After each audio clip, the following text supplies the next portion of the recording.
السلام عليكم ورحمة الله وبركاته. أعوذ بالله من الشيطان الرجيم.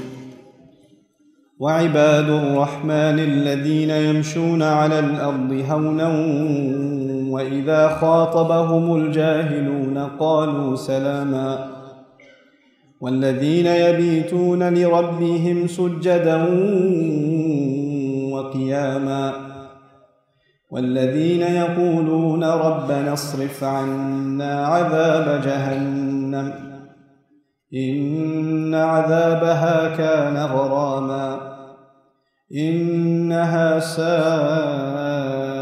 مستقرا ومقاما والذين إذا أنفقوا لم يسرفوا ولم يقتروا وكان بين ذلك قواما والذين لا يدعون مع الله إلها آخر ولا يقتلون النفس التي حرم الله إلا بالحق ولا يزنون ومن يفعل ذلك يلقى أثاما رب اشرح لي صدري ويسر لي أمري واحلل عقدة من لساني يفقه قولي فالحمد لله رب العالمين والصلاة والسلام على سيد الأنبياء والمرسلين وعلى آله وصحبه أجمعين. Inshallah, today I want to share with you a topic that's also very close to my heart. Yesterday I talked to you about Ramadan and preparation for Ramadan, and today is actually a little bit of a different topic. I wanted to talk to you about the last ayat of surah number 25, Surat Al-Furqan. And these ayat they describe a special group of people.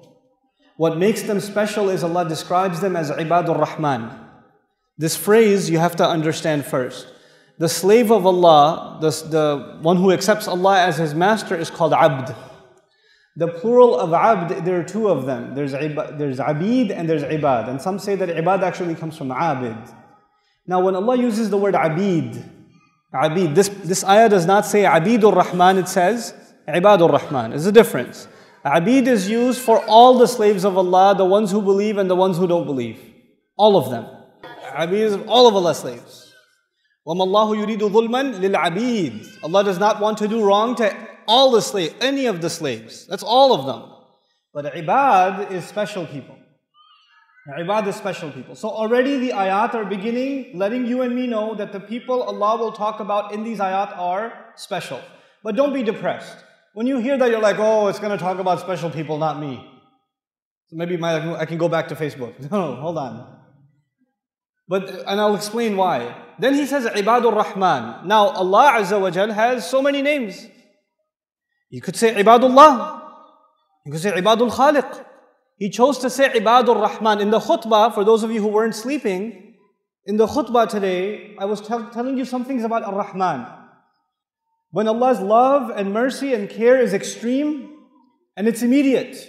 I added temporary, but these two first, extreme and immediate. Then he uses Ar-Rahman.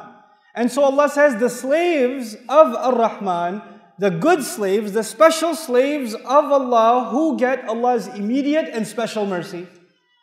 These are the people Allah is describing in this passage. I would love to be in this group. You would love to be in this group. Because this is the group of people that Allah says He goes out of His way to care for them. Out of His way to show them love. Who are these people? Now, we're going to read a lot of descriptions. But the beauty of all of these descriptions, I'm going to get a little bit technical with you, but I hope you can stay with me. All of the descriptions we're going to read, grammatically speaking, is not even a whole sentence. It's actually what you call in the Arabic language a mubtada. What you call in the English language the subject. The predicate isn't even mentioned until like 10 ayat later. It's 10 ayat later. And let me just, because I brought it up to you now, subject and predicate, mubtada and khabar, let me just make it easy for all of you. Those of you who don't understand what I'm saying, inshallah in 2 minutes you'll understand. In a sentence, there's the part before the is and there's the part after the is. Ustad Nu'man is boring.